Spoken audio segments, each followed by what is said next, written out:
안녕하세요. 토요미스테리 디바제시카입니다. 2015년 미국 미네소타주 마운즈뷰에 살고 있던 32살의 남성 헨리 맥케이브. 그는 결혼 생활 11년 차에 사랑하는 아내와 또 두 딸과 함께 아주 행복한 가정을 꾸리고 있었습니다. 게다가 이 지역의 국세청에서 공무원으로 일하면서 안정적인 직업에 연금도 보장받았고요.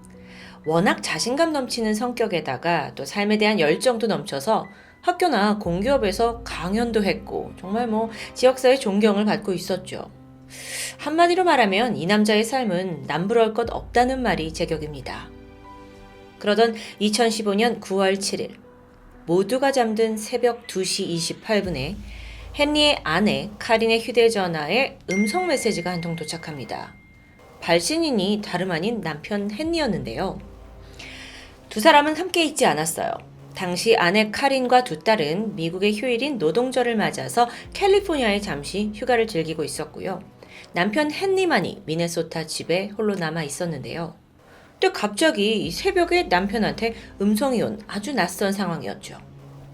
놀란 카린은 메시지를 받자마자 바로 확인했습니다. 그런데 아내는 완전히 난생 처음 듣는 아주 기괴한 소리가 녹음되어 있었죠. 당시 뉴스에서 보도된 자료를 함께 들어보시겠습니다. 이 중 여성의 목소리는 아나운서입니다. It's a voicemail unlike anything you've ever heard before. There are 2 minutes worth of noises, bizarre ones. But very little actual talking. 원본 음성 메시지는 약 2분 정도 된다고 하는데 전체 파일은 삭제된 상태고 현재는 이 클립만이 존재하죠. 정체를 알 수 없는 소음에 뭔가 고통에 찬 신음소리, 게다가 뭔가 목에서 끓는 듯한 소리가 나고 있어요. 아내가 이걸 듣자마자 심상치 않았죠. 사실 영상에서는 거의 소음만 있고 말하는 내용은 잘 들리지 않잖아요. 근데 당시에 이걸 수십 번 들어본 아내는 남편이 총에 맞았어! 라고 말했고 마지막에 누군가가 그만둬! 라고 말하는 음성을 들었다고 주장합니다. 어쨌든 당시에 남편한테 바로 전화를 걸어보지만 연락이 닿지 않았어요. 그래서 멀리 캘리포니아에 있던 아내가 어쩔 줄 몰라 하고 일단은 경찰에 신고를 하게 되죠. 아내의 불길함은 적중했습니다. 남편 헨리는 이 전화를 마지막으로 자취를 감추고 말았는데요. 일단 여러분, 이전에 헨리가 어디에 있었는지 행적을 좀 추적해 봐야겠습니다. 시간을 거슬러서 전화가 걸려오기 딱 몇 시간 전인 9월 6일 저녁. 연휴를 앞두고 집에 혼자 있던 헨리는 간만에 친구들과 술집을 찾아서 자유로운 시간을 만끽하게 됩니다. 이때 동행했던 친구가 2명이 있었는데 켈빈 존슨과 윌리엄 케네디였죠. 친구들 증언에 따르면 이 모임이 꽤나 늦게까지 이어졌어요. 클럽도 갔고요. 특히나 헨리는 이때 아내가 없어서 그랬는지 상당한 양의 술을 마셨죠. 취해서 계속 술을 주문했고 친구들은 슬슬 걱정이 되기 시작했습니다. 결국 차를 가지고 왔던 사람이기에 음주운전을 할 거다라는 위험 때문에 이 친구들이 헨리의 지갑과 차키를 뺏어서 대신 자기들이 보관하기로 결정하게 돼요. 그렇게 시간이 지나서 새벽 1시 40분 술자리가 끝났고 다들 집에 돌아가는데 이때 친구 중 윌리엄 케네디가 헨리를 집까지 데려다 주겠다고 합니다. 그런데 여기서 조금 이상한 일이 벌어졌는데 새벽 2시에서 2시 15분 사이였어요. 윌리엄이 헨리를 집이 아닌 완전히 반대 방향에 있는 주유소에 내려줬다는 겁니다.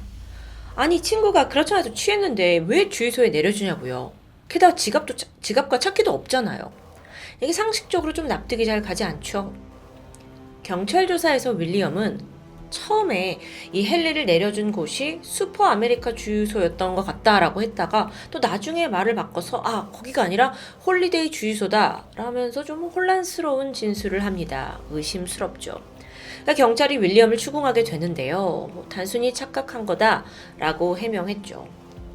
그날 헨리를 집까지 데려다 주지 않고 주유소에 내려준 것에 대해서는 워낙 헨리가 술에 취해가지고 당장 여기서 내려달라고 때를 쓰는 바람에 어쩔 수 없었다라고 설명합니다. 헨리가 실종되고 나서 사실 지인 중에 가장 마지막에 본 사람이 윌리엄이에요. 그래서 의심의 눈초리가 가는 건 어쩔 수 없었겠죠. 하지만 마지막 목격자라는 것 외에 사실상 혐의점은 찾을 수 없었습니다.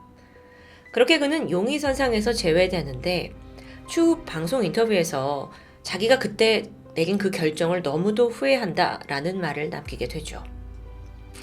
다시 헨리의 행적을 보자면 주유소에 내렸어요. 그리고 불과 몇 분의 시간이 지난 2시 28분.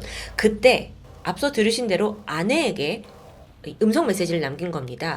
아주 기괴한 음성 메시지요. 근데 여러분, 헨리가 이날 밤 전화를 건 곳은 아내뿐만이 아니었어요. 이후에 30분에 걸쳐서 자신의 형을 비롯해서 지인들에게 총 3통의 전화를 남기게 되죠. 이렇게 보니까 혹시 그냥 술 먹고 막 사람들한테 전화하는 뭐 술주정 아닌가 싶기도 해요. 근데 또 여기서 이상한 점이 있었죠. 경찰이 그 전화를 건 기지국을 추적하게 되는데 발신지가 우선 주유소가 있던 프레들리 지역이었어요. 또 나이트클럽이 있던 스프링 레이크 파크 지역이었고요. 또 하나는 남쪽에 있는 뉴 브라이튼 지역입니다. 그러니까 세 지역에서 각각 전화가 온 거예요. 아니, 인사불성에 차키도 없던 그가 30분 동안 어떻게 여기저기를 옮겨다니면서 전화를 걸 수 있어요? 심지어 이 세 군데를 30분 안에 이동하는 건 물리적으로 불가능합니다. 그렇게 3통의 전화 이후에 헨리의 폰은 아예 전원이 꺼졌고 그렇게 자취를 감춰버린 상황입니다. 앞서 헨리가 좀 지역에서 강연도 하고 존경받는 사람이라고 했잖아요. 실종 소식이 알려지면서 이 지역에서 꽤 큰 관심을 받았습니다. 워낙 헌신했고 또 얼굴이 알려진 사람이었기 때문이었죠. 그래서 이 실종에 결정적인 제보를 한 사람한테 살해금 $10,000, 그러니까 한 1,200만 원이 걸리게 돼요. 그럼에도 불구하고 일주일, 한 달이 지나도록 헨리의 소식은 들려오지 않았죠. 이렇게 사건 해결이 늦어지니까 자연스럽게 비난의 화살은 수사기관으로 향하게 됩니다. 결국 경찰이 해명하는 기자회견을 내놓게 되는데 여기서 또 수상한 대목이 발견돼요.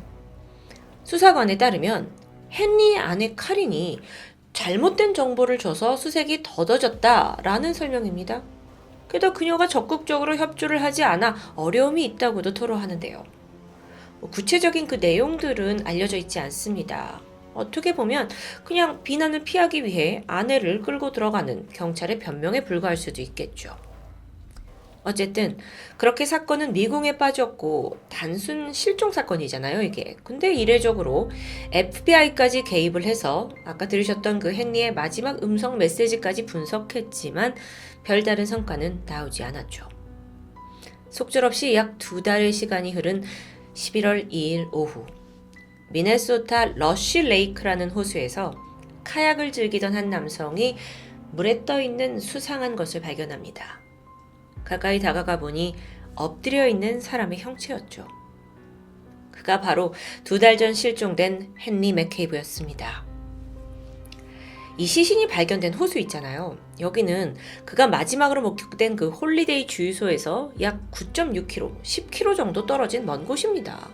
아니 도대체 차도 없는 사람이 어떻게 여기까지 왔냐고요. 게다가 헨리의 그 마지막 음성 메시지를 들어보면 누군가한테 공격을 받는 듯 상당히 고통스러워했잖아요. 근데 정작 헨리의 사체에는 한 개의 외상도 발견되지 않았습니다. 물론 오랜 시간 동안 물에 잠겨 있었기 때문에 처음에는 신원을 파악하는데도 이틀 정도가 소요됐어요. 워낙 부패가 많이 시행됐거든요. 근데 아무리 그걸 감안해도 누군가 몸싸움을 벌였다면 적어도 어딘가 긁히거나 다툰 흔적이 남아 있어야 하는 게 정상입니다. 부검 결과가 나왔는데 사인은 익사예요. 이게 사망한 곳이 이 호수인지 아니면 다른 곳에서 사망한 후에 옮겨졌는지는 정확히 알 수 없었죠. 한편 그의 휴대전화는 배터리가 분리된 채 입고 있던 옷 주머니에 들어있었습니다. 또한 이 다른 주머니에서 배터리가 고스란히 발견됐어요. 아니 핸드폰도 다 있었는데 이게 참 어딘가 앞뒤가 전혀 맞지 않죠. 아내와 지인들한테 그렇게 다급하게 전화를 해놓고 폰은 왜 분리한 걸까? 그게 과연 자의였을까? 또 집과 그 전화 발신지에서 멀리 떨어진 이 호수에서 발견된 것도 그렇고 무슨 일이 그 사이에 있었는지 당최 파악하기 힘들어요. 그러다 보니 헨리 맥케이브 사망에 대한 몇 가지 가설이 나오기 시작합니다. 첫 번째는 그가 자살을 했을 가능성입니다.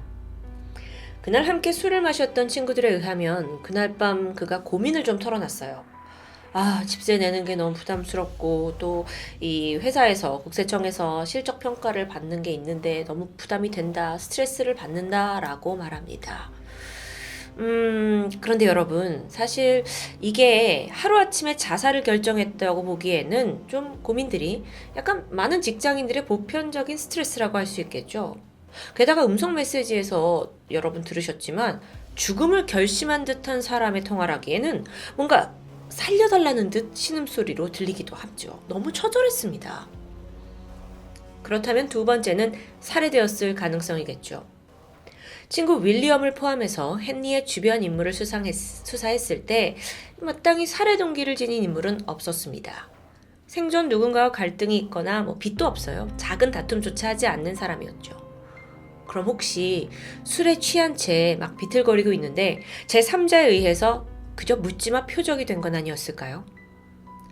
실제로 이와 관련해서 90년대 후반부터 2010년경까지 미국 중부에서 특히나 이 술에 취한 젊은 남성에게 연쇄살인을 벌이는 범죄 집단이 있다는 소문이 있었습니다. 이름도 있어요. 스마일리 페이스 킬러.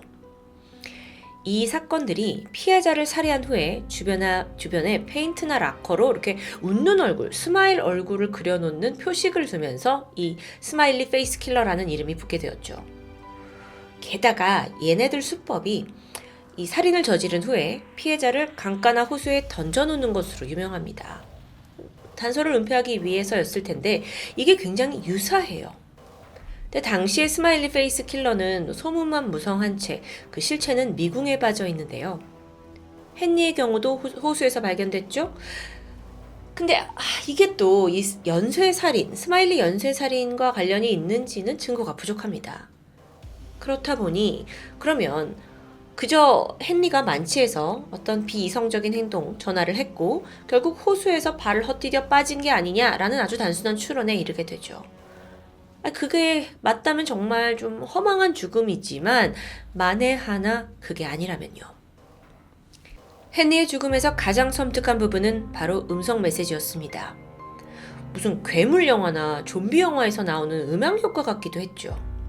그것 때문에 헨리가 혹시 짐승의 공격을 받은 건 아니냐라는 가정도 있었고요. 또 발신지가 한 군데가 아니었잖아요. 이 점에서 이건 좀 뜬금없지만 외계인은 납치된 흔적이다 라는 주장까지 돌기도 했습니다. 별별 게 다 나오죠. 그러던 중 꽤나 그럴듯한 스토리가 한 가지 등장하는데 그 마지막 메시지를 좀 잘 들어보시면 그르르 하고 뭔가 목에서 끓는 듯한 신음소리가 나왔어요. 근데 이게 사람이 전기 충격을 당했을 때의 소리와 흡사하다는 주장입니다. 지금 보시고 있는 이 장면은 유튜브에서 찾아볼 수 있는 경찰의 전기 충격 훈련 장면입니다. 저작권 이슈 때문에 보여드릴 수는 없었는데 경찰이 되려면 반드시 거쳐야 하는 어떤 관문이라고 해요. 그래서 이 양쪽의 두 경찰의 보하에 일부러 테이저건을 맞는 거죠. 총이 딱 맞으면 사람들이 아르르 하면서 각을 하는 듯한 소리를 낸다고 하는데요. 자, 그러면 그 그릉거리던 헨리의 목소리가 전기 충격을 받아서였다라는 추정입니다. 아주 예리한 지적이었죠. 하지만 과연 누가 그를 공격했는지 그 부분은 여전히 베일에 쌓여 있어서 이 사건은 쉽게 풀리지 않고 있습니다. 조금 더 알아보면 헨리가 아프리카 라이베리아 출신의 이민자였다고 하는데요. 여기가 이제 미국에서 해방된 흑인 노예들이 자기들이 건국한 독립국가입니다. 하지만 불안정한 상황 때문에 내전이 잦죠. 미국으로 온 헨리는 평소 이 고국 라이베리안들의 권익을 위해서 목소리를 내는 인물 중 하나였어요. 그럼 어쩌면 그 과정 중에서 뭔가 인종 정치적인 문제에 휘말려서 범죄의 표적이 됐던 건 아닐까요? 워낙 많은 사람들이 아는 인물이었으니까요. 일각에서는 그가 국세청에서 일했잖아요. 정부기관에서 일했다는 점 때문에 더 쉬운 표적이 된 게 아니냐라고 추측합니다. 여전히 헨리 맥케이브의 죽음을 둘러싼 미스테리는 미궁에 빠져 있습니다. 단순 익사다, 살인이다, 동물 공격이다, 심지어 외계인 납치설까지. 지금까지도 분분한 의견을 보이고 있는 헨리 실종 사망 사건. 한편 그의 아내는 아직도 풀리지 않는 남편의 이 미스테리한 사망을 평생 한으로 품고 살아갈 수밖에 없습니다. 도대체 그날 무슨 일이 있었던 걸까요? 안타깝게도 죽은 이는 말이 없습니다. 지금까지 토요미스테리 디바제시카였습니다.